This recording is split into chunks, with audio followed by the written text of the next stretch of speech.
Hello, Paul. Hi, David. How are you? Thank you. Fine. Welcome to Edmonton. Thanks so much. And you really poured on the good weather for me. I really appreciate that. So let's dive in. Yeah. And the first of the three big questions I wanted to ask was, what action does climate change demand of our society? It's a big one, but... Yeah, nothing at all. Okay, we can go home now. No, I mean, I'm not trying to be cute. Yeah. It's a great question. I'm just saying nothing at all. And there was a famous comment by George W. Bush at the Rio Earth Summit where he said the American way of life is not up for negotiation. And, and that's true, because nature doesn't negotiate. That's why it's true. Nature expresses.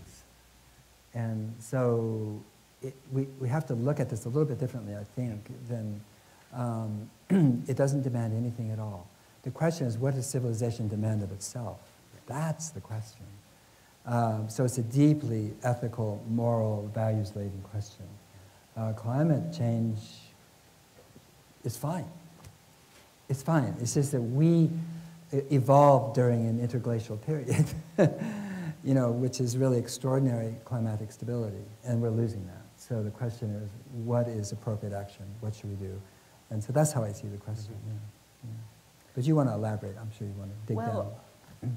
We've heard news of the latest IPCC report. I guess what I'm looking for is if the questions we're going to ask are about how much is enough, what sorts of transformations should we be seeking to cultivate, then what's your sense of where the bar is for actually avoiding catastrophic climate change on behalf of our civilization? Well, I think like everybody, I just read the science and parse it, and some of you are scientists here and probably do better than I in that way. I was saying at the table that I first became familiar with climate change in the 70s at Stanford Research Institute. And it was interesting because at that time, it wasn't, we didn't consider it to be groundbreaking news, by the way. It was just like, yep, and cement is one of the big things, coal, and you know, we're looking at the major contributors. And so I've been watching the uptake of the science and the dialogue and the quality communications for quite a long time. And so I want to offer one thing this morning, which is I think there's a slight tyranny that we impose upon ourselves when we ask the question, are we doing enough? Because I feel like it's kind of like being in a gerbil wheel that never stops. And I don't think that's a good way to be a human being. And the reason I say that is because the inertia and the momentum of the forces that are causing the 36 billion tons of carbon to be emitted every year on the planet go way, way back. I mean, they have deep, deep roots. Shell oil is several hundred years old, you know, it's in the tar sands. I mean, and the response to climate change and many of the other depredations that occur on Earth are recent. They're new. We're new. we just got started compared to the momentum of fossil fuels, of coal, of all the things that powered the industrial age. And so to conflate the two is a tyranny. To conflate the idea of the rate of damage and that's occurring with the idea that somehow we're being ineffective is not fair to ourselves. It's really not fair. We are mobilizing. Every day there's more people who are aware and are directing their lives and their actions towards really addressing the salient issues of our time. And, but if we look to the momentum, the inertia of damage, and then take that on as somehow a guilt or shame that we are not doing enough, or that somehow, you know, we should have done more, you know, then I feel like we actually incapacitate ourselves. And that isn't fair, and it's not helpful, and it's not productive. Because if we're going to be effective, it's just like when we were kids, you know, when you had a sandbox to play in, did you go to the one where they were hitting each other with the toy trucks, or where they were laughing? And so the world is going to move to where people actually are celebrating life, not actually pointing fingers, blaming at themselves or others, and saying, we're screwed. And that's it's kind of a paradox, because in a way, if we don't do anything, we are screwed. And yet, that doesn't draw people to this, I wouldn't even call it a movement, I just call it, an impetus, a rising up of humanity to, like I said, to address these salient issues. And so I wonder how you might reformulate the tension or the challenge for someone who's working within a university, for someone who's working within a city or a corporation or another large institution. I mean, one version of it would be carry on doing what you're doing. The world is moving in a good direction.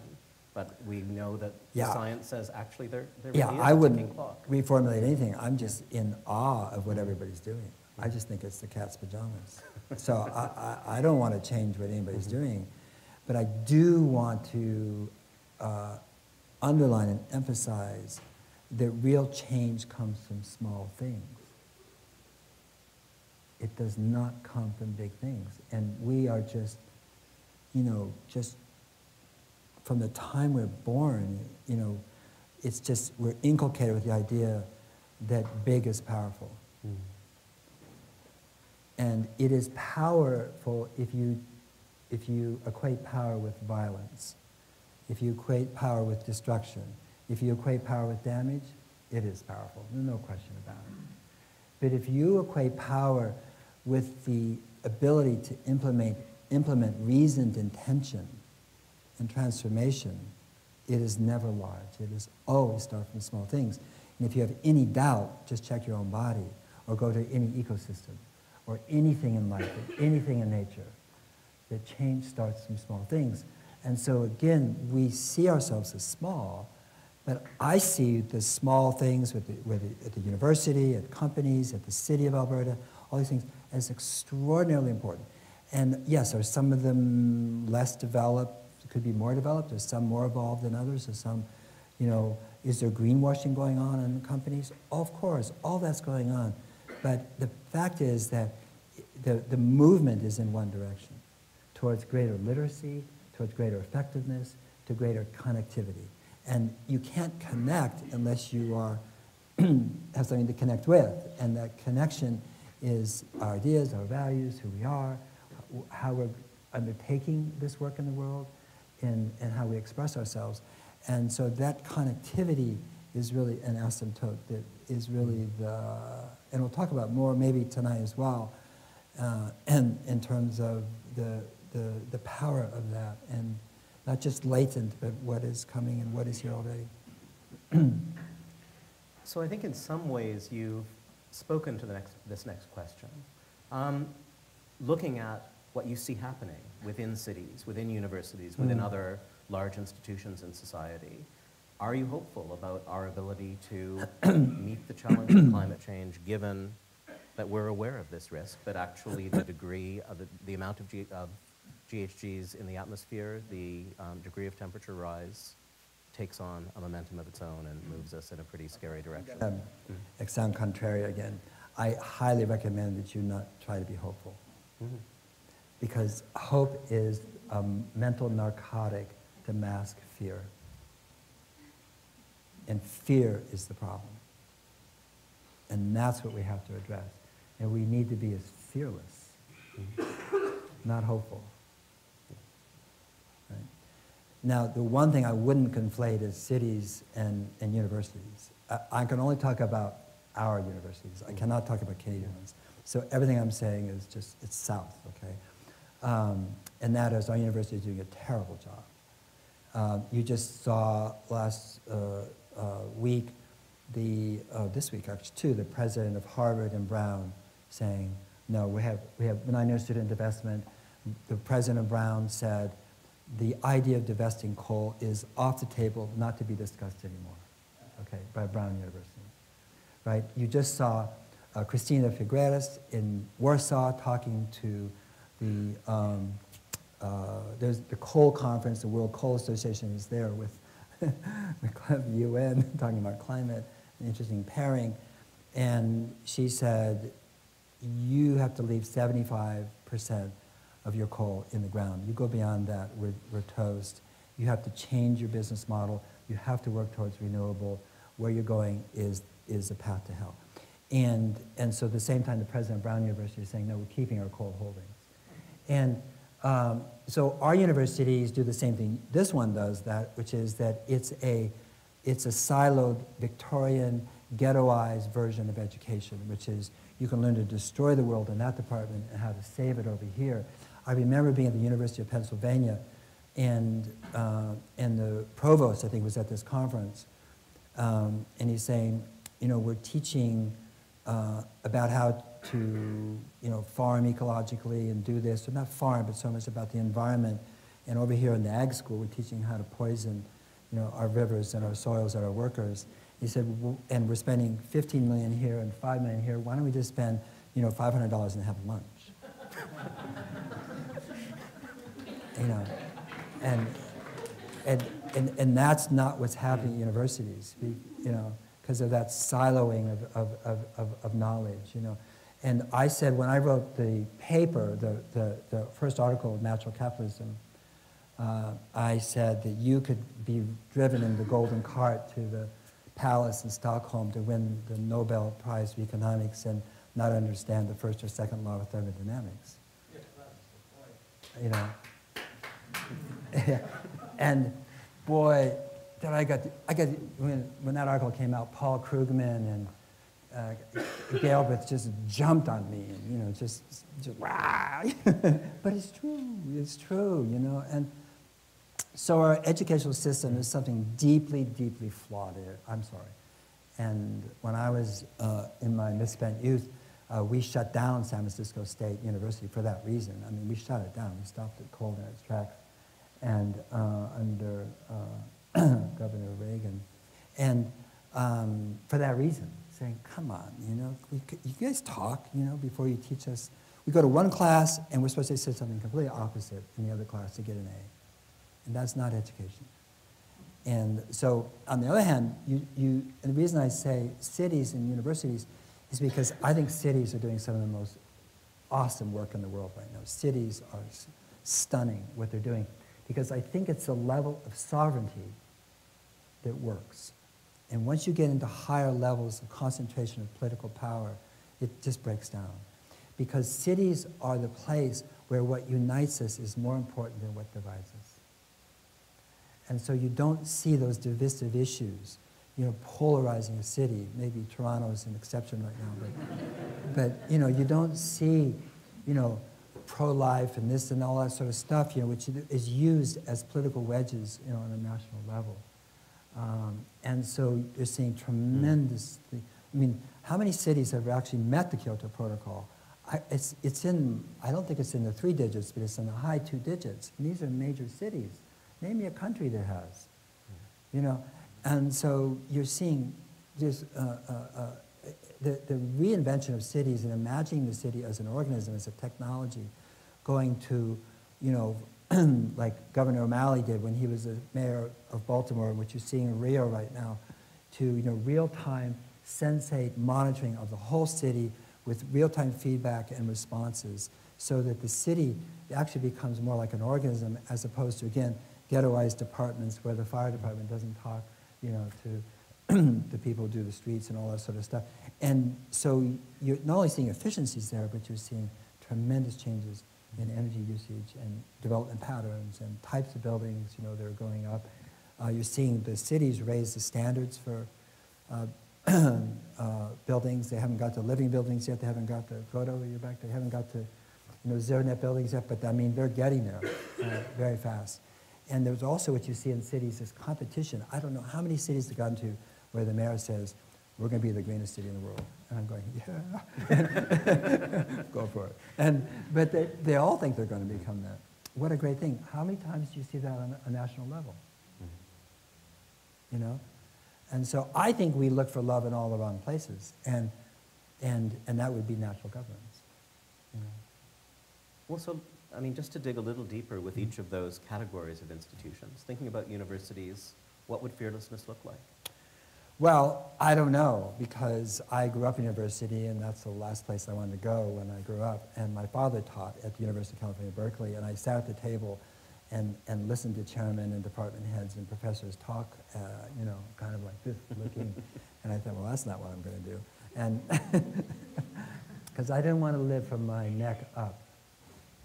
I didn't want to live here. And so I went out and did everything I could to learn how to make things, fix things, do things that became. I worked in forests, I worked in gold mines, I worked as a mechanic, I worked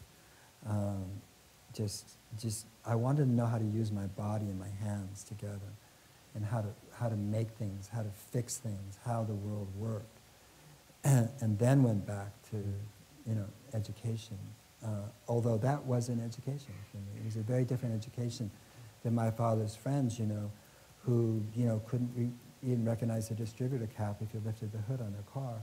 And so,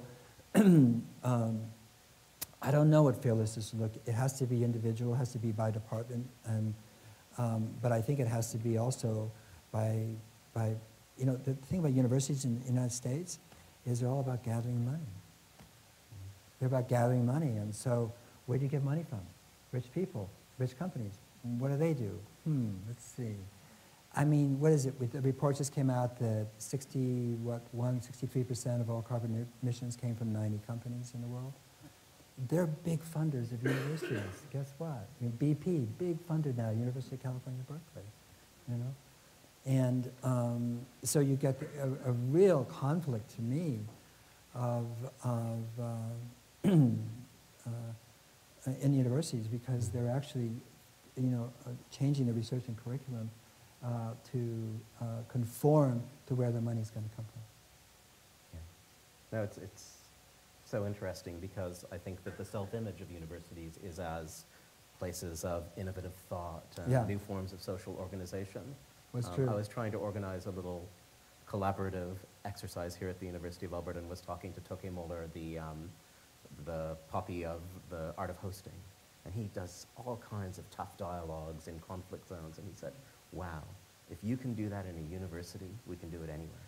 Yeah, well, I always thought of university as universe cities. I always thought that was my childhood thing. Oh, it's a universe city. I thought that was so sweet, and where it encompassed everything and embraced it, and it was integrated in some beautiful, spiritual and intelligent way. And then I found out later that it wasn't a universe city at all. But I do feel that at the same time, in the United States, the programs, the teachings, around sustainability and environment have really been driven by the students. I mean, not by tenured people. The students have driven the change again and again and again. And so, there's some great schools teaching right now in this area, but generally speaking, like where I am in Stanford and University of California, Berkeley, I mean, you have the B school doing two things, which, like I said, teaching, MBAs to destroy the world, and which they would never think that that's what they're doing. I don't mean that they would intend to. And then you have this sort of sustainability thing, which is sort of like, putting lipstick on a pig. I mean, I'm sorry, but it's just like how to green your company, it's just like, because it's really like a department, of sustainability, as opposed to stepping back and seeing it as a system. And that's really what universities lack, is really that integration into systemic thinking from all departments. I don't care if it's the English department, that all universities should be integrated into systemic thinking. And systemic thinking is something we're born with. It takes years and years and tens of thousands of taxpayer dollars to teach children not to think systemically. Because that's how we learn when we come up. We couldn't have learned language unless we, as a child that could not speak, is listening to the stream of language from their parents and their siblings, and then one day comes out with a word, like ball or mama, and go, wow, it's a miracle. And it's not a miracle. It's because the brain is set up to see it holistically and then to draw meaning from that whole. And now we teach people the parts and pieces and no meaning of the whole whatsoever. Whether it's, again, whether it's ecological, whether it's economic, whether it's social, whether it's moral, whether it's ethical, spiritual, we don't teach those patterns, pattern recognition. And so our education has no context out of the profession, business. And then the thing, talk about fearlessness. I was with a group of people in Norway just after the IPCC, and they were sociologists, and they had what's called something like the World Association of Sociology. It's not true, but it is in Paris, and that's who they are. And they do a big publication every year, and three of them came up to me afterwards and said, we're having so much trouble writing the introduction, and you did such a good job doing this, and you're a writer, how would you write it? And I said, well, what's the problem? They said, oh, it just comes out like this and this. And I said, the problem is that you're all writing in fear. Because if you're a tenured professor, if you're an academic, you only just screw up once in a paper, and you're toast. Your career is toast. I was telling David that the first line of my new book, which I'll talk about tonight, is carbon is the element that holds hands and collaborates. And I said, I can say that because I'm not a scientist. I have no fear at all of anybody coming to me and saying, whoa, I don't care. I'm a real person. And I can say exactly what I think. And you can't do that in an academic institution without being concerned about your reputation, about promotion, about where you end up, or whether you'll be tenured at all. And so fear, it riddles academia. And academics won't cop to it. But it's true. The last question just has to do with, and I mean maybe coming out of this discussion of fearlessness, but also how systemic learning takes hold. I mean, it seems to me that one story you can tell about how we're going to get to somewhere closer to where we need to be in terms of emissions, avoiding catastrophic climate change, is many more people than are seeing themselves as involved now are involved, care about it, factored into their political behavior, factored into their personal choices. Absolutely. What is your sense of how that expansion of the group that is involved is going to happen? How is, I mean, I use the language of general public, but how's that going to happen? Which doesn't exist, of course. Yes. No such thing as general public. But I get the question, for sure. Well, there's a rate of dissemination. In anything, there's a rate at which information and knowledge and literacy is taken up in a society. And that's not going to change because the urgency of the situation or the literacy of populations has gone up, maybe not in the United States, but generally speaking, that's in the world, scientific literacy has gone up. We seem to be going someplace, I don't know where we're going down there, and so the rate of uptake on a more broader level depends on a real change in communication, because right now, the communication that's coming from science is basically catastrophizing the future. And if I don't know when somebody decided that hell sells well, but it does not sell well at all. Nobody wants to buy hell. And so the communication has to change.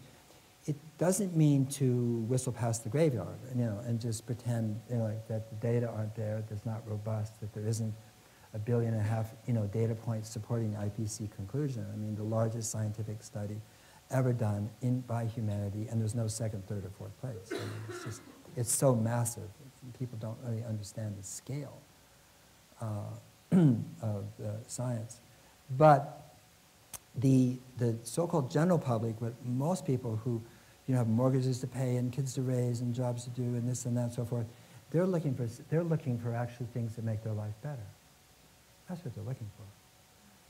And so we have to understand that the way to engage is through the veritable win-win. In other words, it has to be something, I win, you win, got it. And then they're signed on to the science and everything else. But if we try to get them to sign on to the science, which is so much about catastrophizing the future, as opposed to imagining a livable future, then people are going to resist it. This is human nature. We can't pretend otherwise. We can't just assume that somehow humans are going to change their nature because the science is robust. It's not going to happen.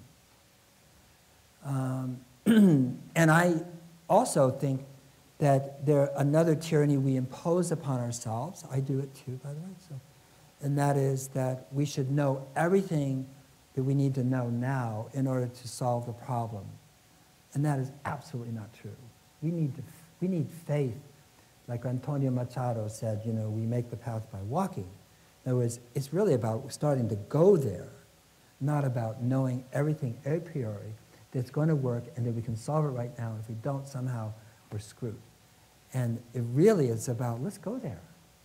And the question is, is climate change, and I'll go into this again tonight, is it happening to us or for us? That's the question. Because if you think it's happening to you, then you've cut yourself off. You're a victim. You're victimized. By who? Name them. Big long list. And you are disempowered.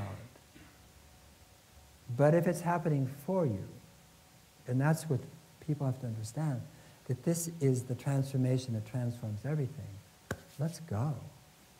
What are we waiting for?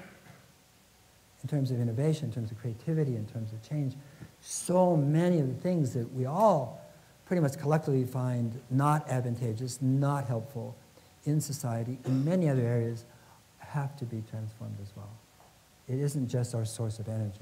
That's the most and the least of it in some ways. It's everything that created that way of seeing and being in the world that is causing us to double glaze the planet. And that's everything. And it goes back to seeing it as a whole and communicating to people in such a way that they're engaged. I want to be part of this. Wow, this looks like fun. This is good. I can benefit personally. I can benefit economically. I can benefit career-wise. I can benefit in terms of having really cool people to work with, or to you know. And so this has to be our messaging. This has to be the way we go, as opposed to, you know, don't you feel bad? Mm-hmm. Don't you feel ashamed? Don't you feel guilty? Do you feel afraid? If you're not afraid, then you're not really, you don't understand the issue. You know, I mean, that's kind of what's been happening. And that communication, what it does is it creates the deniers, because the deniers then look like optimists. Like, how stupid is that? To make the ignorant people look like they're optimistic about the future. So we've given over something that is our greatest ally to those who are, well, you can fill out the blank on that any way you want. So, yeah. Is there anything, I mean, in this country and in this province, which is, you know, home to the oil sands, and that's a big economic driver, it seems to be a really easy rhetorical win for those with political or economic power to say, yes, but Sure.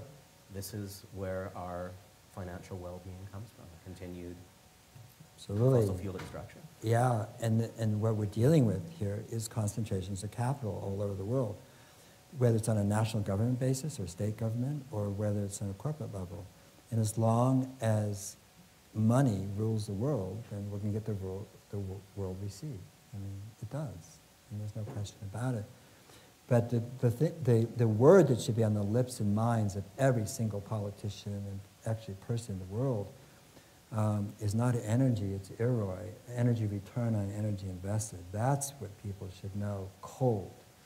And that is that the energy return on energy invested means how much energy did it take, you know, to get out that, you know, seam of coal, or that barrel of oil, or that cubic meter of natural gas, or that, you know, kilowatt hour of nuclear power, or that, you know, solar panel from China. That's the question. That is our destiny. Because IROI means energy return on energy invested. Surplus energy is the mother's milk of civilization, period. So when we started the hydrocarbon era, we were in 100-to-1 ratios. Put 1 unit in, 100 to come out, like, wahoo, right? Surplus energy. What do we do with it? We squandered most of it, but we spent a lot of it on creating institutions and beautiful cities and art and cathedrals and so on, but a lot of it was just wasted, right? And sprawl and strip centers to hell. You know, I mean, and roads and big cars and all that sort of stuff. Right now on oil, we're at 17 to 1. On coal, we're still at 40 to 1, used to be 70 to 1. The Yanomami or any primitive hunting, so-called primitive, excuse me, hunting-gathering society, they're about 10 to 1. So if you're 10 to 1, you spend 1 unit to get your food and fiber, and the other 9 units, you sing and do tattoos and paint and make beautiful things and clothing and have ritual and dance and do other things. That's what you do with your surplus energy. Okay, the tar sands is 2.5 to 1 on a good day if you don't mitigate the damage. That's like the stupidest thing. Even if we weren't double glazing the planet, there couldn't be a stupider way to spend money, capital, or energy in the world today. There's one stupider way, excuse me, it's corn ethanol, which is 1 to 1. Which is, you put in a unit of energy, you get 1 out. That was brilliant. And you use up the aquifer and destroy the soil. So tar sands is number 2, okay? I give it credit, okay, as the stupidest form of energy in the world. And so Iroy, the thing, the only reason the tar sand pencils out is because they're not using the same energy they're taking out to put in. They're using the natural gas. It's really cheap right now because of hydraulic fracking. So it's actually just, it's a ledger error. This is a ledger error because we're not using BTUs, we're using money as a measure of economic legitimacy. It is totally illegitimate economically. It doesn't pencil out. This is Econ 101. And so when I think of the tar sands, I go, is there an economics department here in this university? Because I would love to have them look at this. This goes back to what I said about thermodynamics, which is you cannot measure economic well-being by money. You can't. Because when you do, you get these enormous distortions, which lead to, and again, just the communities around the tar sands, prostitution and drugs and unhappiness. I mean, this is not a happy campers up there. They may be making $180,000 a year, but boy, talk about, you read about the anthropologists that go into that community and go, whoa, you know, it's kind of like a hell realm, really. So very emblematic of the absurdity of the tar sands. Yeah. I thought if we could just gather some glimmers of what you were talking about. Maybe you did as a table come up with the one sentence. It could be a question, it could be a comment, but just very briefly to gather a bunch of stuff and then hand that bunch of stuff over to Paul and see what he wants to talk about. So we're going to try and get microphones to you when you speak. So did any table come up with a sentence? How can interdisciplinary silo bust, or how to, I guess? So you spoke about sovereignty being important, the cities as being a useful level of sovereignty, but how about other things such as corporations or national governments? And also, and you spoke about this a bit, how do we actually get more solutions into people's hands? How do we change the dialogue so that we don't lose our friends if we try and tell them to change your ways? Would a price on carbon help reduce emissions, and what form should it take? So we currently exist in a paradigm that's human-built structures based on oil and money. In order for a new paradigm, we need to renovate, deconstruct, and create new systems. How can we start that? And again, how do we convince the non-believers to adopt a new vision without getting pessimistic about it? We had two main themes. The first was talking about how the economy is flawed as a measure, touching on, we were talking about return on energy, and it comes up again and again in Alberta and Canada. How do we get beyond economics as a measure of success of a society? And the other issue we talked about is, especially from a university perspective, we're all reliant on funding. How do we become fearless? How do we get out of this cycle of, we're supposed to be innovative thinkers and come up with solutions for society, but yet we're reliant on funding it more increasingly from private institutions, industry. How do we get beyond that? How do we become fearless so that we can be successful in solving this issue? how can we be fearless in the societal system that's aligned against our beliefs and values? What we came up with, I guess, was really a call to action. And so we came to the conclusion that the fundamental thing that matters is action, and to know and not to do is really not to know at all. And so what's driving us is really a compelling reason to address the disconnect between the consequences of climate change and our personal actions. Paul, do you want to dive in anywhere? Everywhere? Sure, I'll give it a go. It may be a little stochastic because the points are so different. So the first comment about listening to our sons and daughters, somebody asked me once, what was the number one reason that CEOs change their path, and those change directions in their companies? And I can say unequivocally that it's their daughters coming back from school. It's not their sons. It's interesting. I don't know what it is about daughters to fathers versus sons to fathers. But their daughters coming back from usually college saying, "Dad, what are you doing?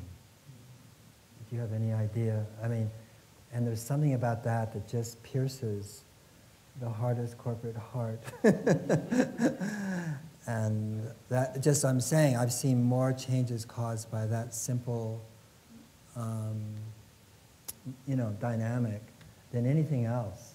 And then they go to literature, to people, to, all that stuff and start to learn. But the piercing is from someone they love and they're close to. And it usually comes from the feminine side as opposed to the masculine, which is really interesting, I think.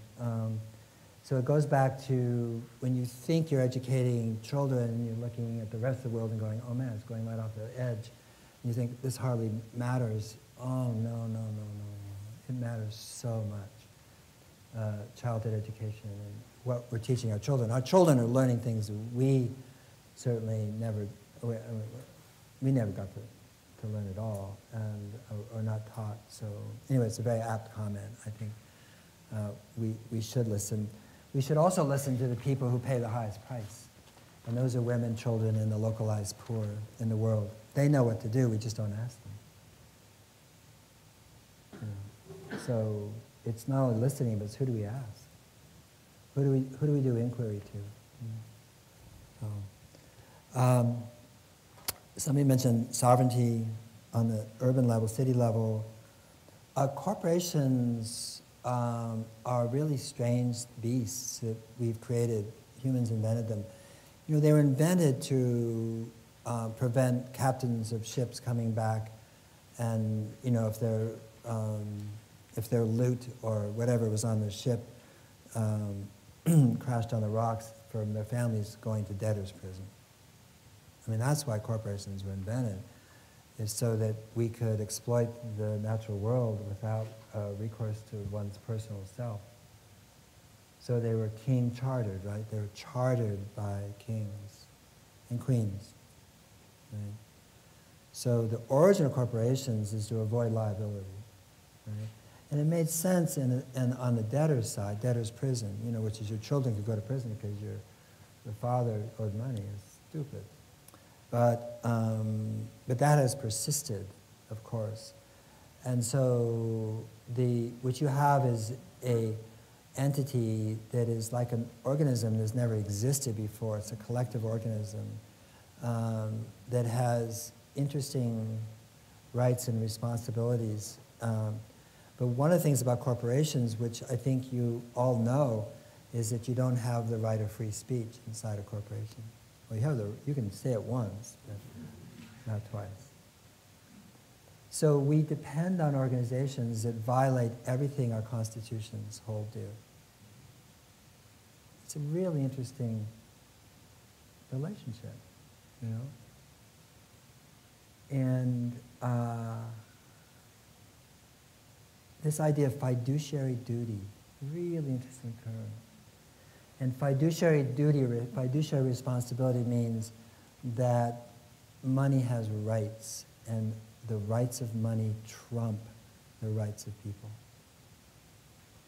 That's embedded. It's embedded. It's in law. It's in our corporations. It's in our charters. Yeah, yeah. So corporations are the antithesis of sovereignty. If you think of sovereignty as being the ability to have a garden of democracy in which people grow their relationships and their understandings in order to achieve the highest and best outcome for all. So anyway,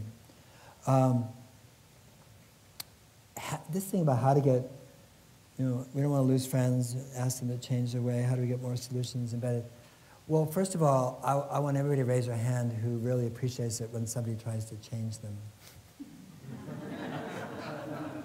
All right, I have one hand. Good. So, just generally speaking, we don't like that, right? And so it doesn't work. So you will lose friends if you try to change people because they'll say, wait, I thought you liked me the way I was. And so it's not a very constructive path. The way you change people is by changing yourself. And we know that, I mean, it may not be obvious, Somebody may take a long time or a short time. Somebody may, watch and look to see if it's for real. But that's how we change, And we also change through crisis, really big. We hit the wall, And then we look at everything, we have that wake-up call. But that also is not something that we can precipitate for others. They have to do that for themselves. It's painful to watch that. It's painful to watch it for a country. It's painful to watch it for a whole planet. Like, David Suzuki said, it's like being trapped in the trunk of a car that's going 100 miles an hour for a concrete wall and not be able to say anything, to the driver. Like, stop, slow down, turn, And that's what it feels like. At least I think it does to me. But I think that another way to look at this is when I think of like Václav Havel, when he was a poet and playwright still, it wasn't right through his life, but prior to the fall of the Berlin Wall, he and his friends practiced parliamentary systems of democracy. And they had a shadow cabinet, and they actually rehearsed what it would be like to be in a democracy. And whenever they were found out by the secret police, they were jailed and sent away, and then they got out, and they'd just start over again, right? And so that when the Berlin Wall fell, there was a group of people who actually had the skill sets to practice democracy. And there was no bloodshed in Czechoslovakia or in the partitioning of the Slovak and Czech republics, which is very interesting. Their country divided with not a drop of blood shed. Really, really unusual. Whereas in the Soviet Union or Russia, they had criminalized business. You were a criminal and could be thrown in jail if you had a business. And then they and we were so shocked that the criminals own all the companies in Russia. Well, of course, because they had all the practice. Who else was practicing business? The criminals. And so another way to see what we're doing is we are practicing. We're rehearsing the future. Okay? And we don't know when other people will change or when they will have a wake-up call or they have a crisis or whether we have a larger crisis, like Typhoon Haiyan in the Philippines is a larger crisis. But we don't know what events or what things will precipitate people's turning away from where paradigmatically or emotionally they were committed to and realizing, whoa, I've got to find something new. Whether it's in agriculture, whether it's in business, whether it's in all the various sundry ways we live and build homes and adopt. That happens. And when it happens, they turn to those who have knowledge. who've been practicing and who've been rehearsing, trying out. And so what you can, another way to look at what we're doing is we're practicing the future. We see what's coming. We don't particularly like it. But rather than bemoan it, we're beginning adaptive practices in our lives on every level. And we're there to share and be helpful to others when they understand that those practices make much more sense than what they've done before. And so again, be gentle with yourself. Because the world we live in has been caused by violence, not by gentleness. And I wonder if taking that a step farther is in a way an answer to some of the questions about institutions. If you are within a university, within a city, looking for ways to be helpful, then would one question to ask be, where are people already beginning to practice alternatives, and how can I expand the space for that? Absolutely, and one way to be helpful is be careful what you say and how you say it, you know. And so after 9/11, I didn't know what had happened. I mean, literally what happened, but I didn't know what had happened. I mean, like, what really happened? It took me a while to figure it out. And for me, not necessarily I'm right, but one thing I knew is that the world would never be the same. That was it. It was a declivity. It was definitely a pivotal point. And I asked myself, well, what should I do from this point on? And I decided that I would try to be helpful. That was it. And that's all I can do. That's all any of us can do. Just try to be helpful. And again, it's about gentleness, you know, and peacefulness.